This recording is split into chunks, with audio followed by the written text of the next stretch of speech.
जीवन के जो ये क्षण है ना, जिन क्षणों में हम भगवान के समीप होते हैं, जिन क्षणों में हम भगवान का चिंतन कर पाते हैं, भगवान की महिमा को सुन पाते हैं, भगवान के कीर्तन को गा पाते हैं, वास्तव में जीवन के क्षण यही हैं। क्योंकि मनुष्य जीवन जब हमने धारण किया था, जब हमको मनुष्य शरीर मिला था भगवत कृपा से, तो हमने भगवान को यही वचन दिया था कि प्रभु अब हम जब जन्म ले रहे हैं ना, तो पूरा जन्म केवल आपका नाम लेंगे, बस आपका ही भजन करेंगे।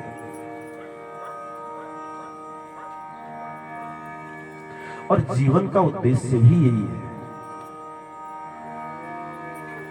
भागवत जी में श्री सुखदेव जी परीक्षित जी को भी कह रहे हैं, जीवन का लाभ क्या है? खाना पीना, सो जाना, वंश वृद्धि करना, ऐश्वर्य को भोगना, ये जीवन का लक्ष्य है क्या? नहीं भाई, ये सब तो पशु भी कर रहे हैं। भाई जो सुख हमको बढ़िया डंलप की गद्दों में, बढ़िया अपने चारपाई में, अपने घर के भीतर आता है, वही सुख सुअर को कीचड़ में आता है। हमारे सुख में और उसके सुख में अंतर नहीं है, समान है। आप सुअर को कीचड़ से हटाओ तो वही जाएगा। क्यों? क्योंकि उसको वहां सुख मिलता है।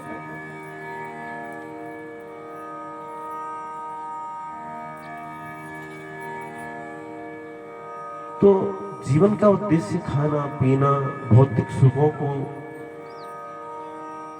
स्वीकार कर लेना, विषयानंद लेना, यही नहीं है, बल्कि जीवन का उद्देश्य है भगवान का भजन। सुखदेव जी को कह रहे हैं परीक्षित जी सुखदेव जी को कह रहे हैं, सुखदेव जी कह रहे हैं कि हे परीक्षित, ये मनुष्य कलयुग में कैसे हो गए हैं? बस दिन के काम तो दिन में जो करता है, ये व्यर्थ के कामों में अपना पूरा दिन व्यतीत कर देता है, और रात्रि में सोते सोते व्यतीत कर देता है।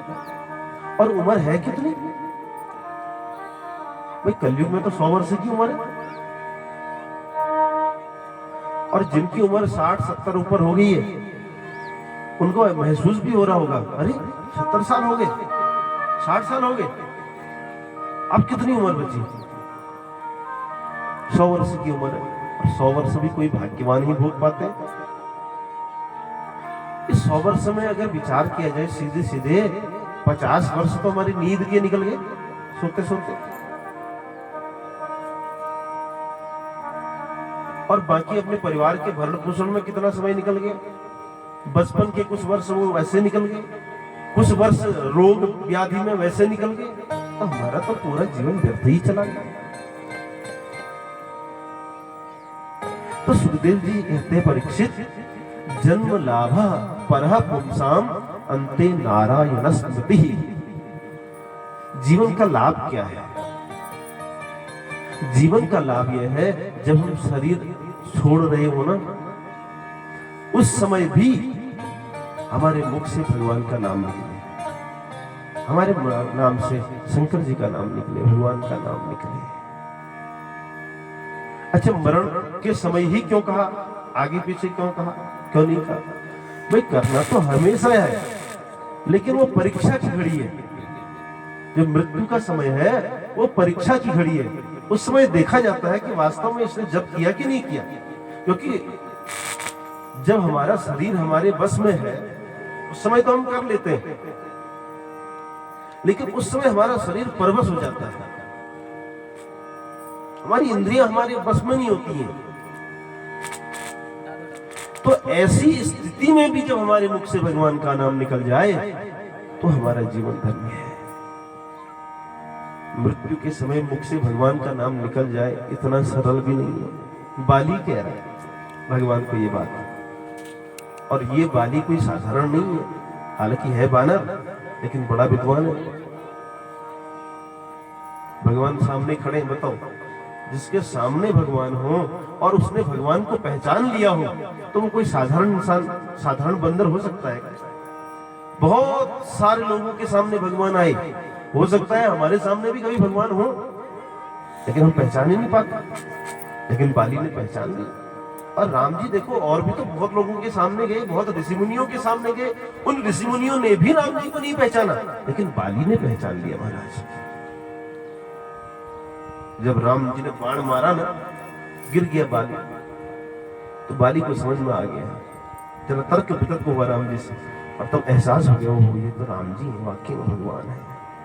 बोले हे प्रभु, आपका नाम तो अंतिम समय में योगी जन भी नहीं ले पाते।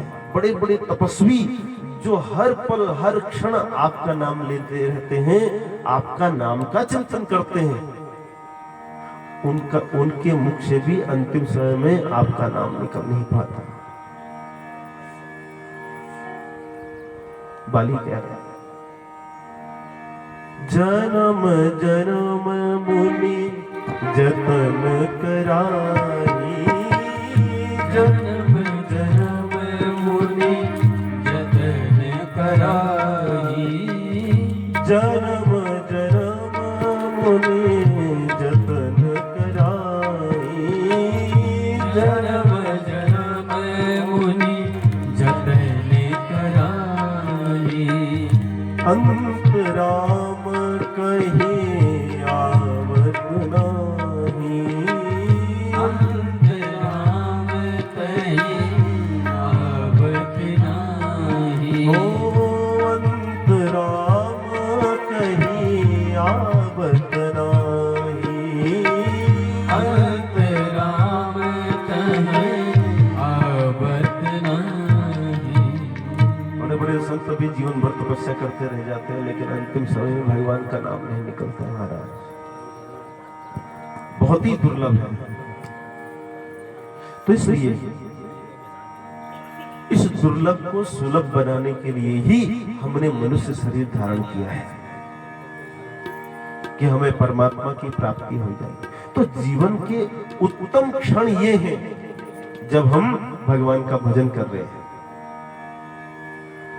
हम वास्तव में अब जी रहे हैं, इस समय जी रहे हैं। क्यों? क्योंकि इस समय हम भगवान से जुड़े हुए हैं। हमारा तार कहाँ जुड़ा हुआ है? भगवान से जुड़ा हुआ है। और आपने विचार किया होगा, जब हम कथा में बैठते हैं, जब हम कीर्तन में बैठते हैं, तब हमको बड़ा आनंद आता है। आता है नहीं? किसको आता है? सबको आता है ना? क्योंकि भगवान आनंदमय है। जब हम उससे जुड़ेंगे ना, तो आनंद मिलेगा। और संसार दुखमय है, संसार से जुड़ेंगे तो दुख मिलेगा। जैसी संगत बैठिए तैसो ही रंग दीन। शंकर जी के सामने बैठेंगे तो आनंद आएगा, संसार के सामने बैठेंगे तो संसार तो रोते रोते रहता है। तो इसलिए ये जीवन की उत्तम क्षण है। 10 दिन 11 दिन जब भी हम भगवान का भजन पूजन कीर्तन करते हैं, ये इसका लाभ हमको 10 दिन पर्यंत लेना है। तो महात्म्य में हमने सुना कि किस प्रकार भगवान के इस शिव महापुराण को सुनने का लाभ, कैसी चंचुला अधम नारी, देवराज, अधम ब्राह्मण। एक बात बता दूं आपको, 4 वर्ण है ना, कौन कौन से? ब्राह्मण, क्षत्रिय, वैश्य, शूद्र। शूद्र जो गलती करता है उसका जो दंड होता है ना, वही गलती यदि वैश्य करेगा और उसका जो दंड होगा वो शूद्र के दंड से दुगुना होगा, क्योंकि वो उससे बड़ा है। बड़ा जो गलती करेगा उसका दंड भी बड़ा ही होगा। ऐसे ही वैश्य से ज्यादा बड़ा दंड क्षत्रिय का होगा, और क्षत्रिय से बड़ा दंड ब्राह्मण का। मतलब आप बड़े पद पर बैठे हो तो आप गलती नहीं कर सकते, गलती करने का अधिकार नहीं है। जितनी बड़ी गलती, जितना बड़ा पद, उतना बड़ा दंड। एक गलती राष्ट्रपति कर दे और एक गलती हम करें, अंतर होगा ना, तो दंड भी उतना ही बड़ा। तो अधम ब्राह्मण, ब्राह्मण को सबसे श्रेष्ठ मानते हैं। तो ऐसा अधम ब्राह्मण जिसने न कभी तप किया, न जप किया, न संध्या की, न स्नान किया, उसने भी शिव महापुराण सुनने मात्र से भगवान की उत्तम लोक को प्राप्त कर लिया। अच्छा, यश जन समझ लिया कि विनाश करो था हमारा लाभ के करना जरूरत नहीं है। शिव पुराण सुनकर के वो पूरा उसका पुण्य है, फल है, लेकिन प्रायश्चित करने के बाद दोबारा फिर हम उसी पाप को करने लग जाए, फिर ऐसे पाप का कोई शोधन नहीं है, ये जान लेना चाहिए। हमने किसी पाप का शोधन कर लिया, प्रायश्चित हो गया, जान लिया कि हमसे पाप हो गया है, और उसके बाद प्रायश्चित भी हो गया है, लेकिन उसके बाद फिर हमने वही पाप कर दिया, फिर उसका फल तो भोगना ही पड़ने का है।